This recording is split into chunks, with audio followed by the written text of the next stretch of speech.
So guys, this is Eric D. Killhound 1 again, and now last year, Oklahoma D-Day 2009. The event was sponsored by JT, View Loader, you know, that whole, all of them, and we shot JT Fluid. Now, up to that point in my life, that was the best paint I have ever even touched. I don't know what happened. I never had any problems with the paint until I tried it out in my flatline. That was the only time I ever had problems with the paint. In 2009. Apparently some other guys had problems with the paint clustering, coming out like grapes. I mean, straight out of the bag. Now, I don't know what was going on there. Now I do know Oklahoma is just a crappy place to play paintball. Weather-wise, and what havoc that weather plays on things such as CO2 and paintballs, you know, stuff like that. Now, this year was, for I think mostly, a completely different story. Now, being on Omaha Beach, you know, first 4 hours of the day we got just plastered. Pretty much that was all we did. Run up the hill, get shot, you know, or not really even that. Run 2 steps off the boat, get shot about 50 times in the face, the nuts, the arms, the, you know, wherever, and turn around and get shot about another 150 times just walking away. Even when you were the last person off the boat and there was nobody coming behind you still, so there was nothing to shoot at. Anyways, now I found something out, and I don't know why this was. Most people praise Marbleizer.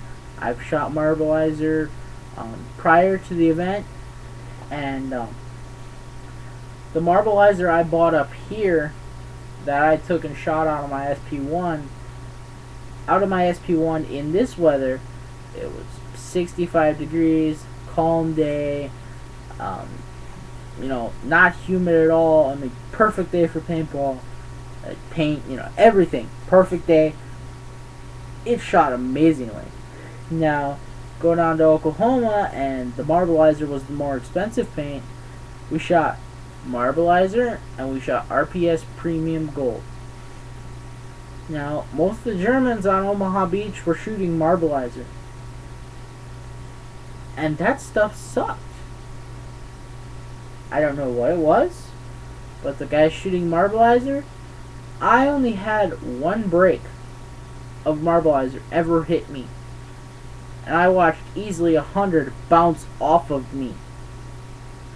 But the RPS Premium that was getting shot at me was completely the other way around. I'd watch 100 break on me, and then I'd watch 1 glance and bounce off. But I'd take, you know, 1 glance with the Marbleizer and have it break, and then I'd take 100 body shots in the pods, the mask, and they'd bounce off. I don't know what's going on there. Okay, but the Marbleizer was actually more expensive. The Marbleizer, not only could you not buy it in bags, because this year they did, if you buy a case of Marbleizer, you get a grenade. So, when you went to buy Marbleizer, you had to buy a whole case for $75. But you could buy the RPS Premium by the bag, and it was only $65 for a case, and it was the better paint, or in my opinion it was. I got breaks all day on people. I never had a single break in the gun, and I was shooting a TAC-5 at the time because that's what's in my AT gun. Now what I did, so I didn't have to carry an extra gun or anything, I took the tube off of the AT gun, put a hopper on the TAC-5, and I used that for the 4 hours on Omaha. And then when they needed anti-tank, and when we were off Omaha and it was time for me to go kill some tanks, I put the gun back in the tube, put it together while we were in the 15-20 minute, time slot before they would let us out of the dead zone, and I was ready to go. So, I mean, RPS Premium is amazing, and now I'm in a place where humidity and heat and stuff like that does not play havoc on paint, and I have a whole case left. Plus,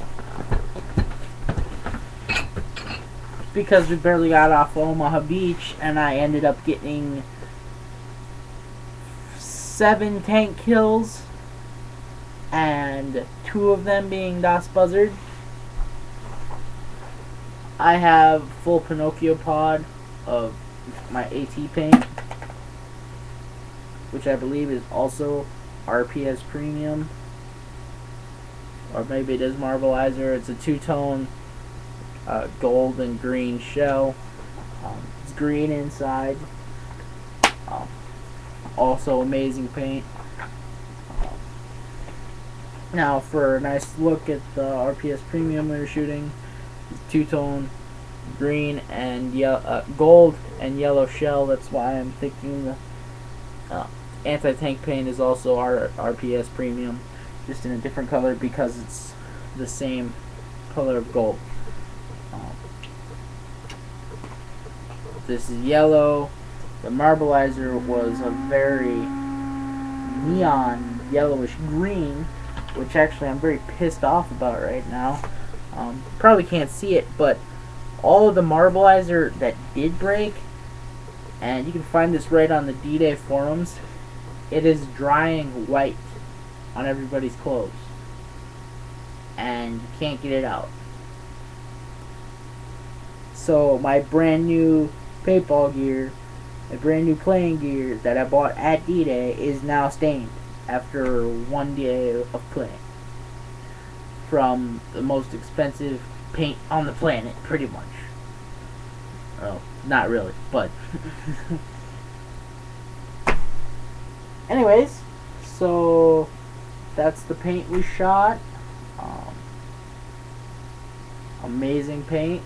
I might be going to a couple tournaments upcoming that are buy-up, so I have basically the most amazing paint the most amazing paint I have ever shot in my life.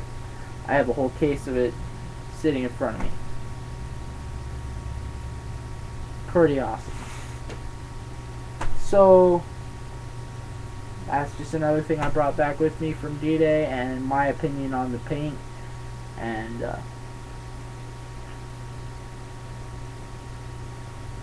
that whole situation.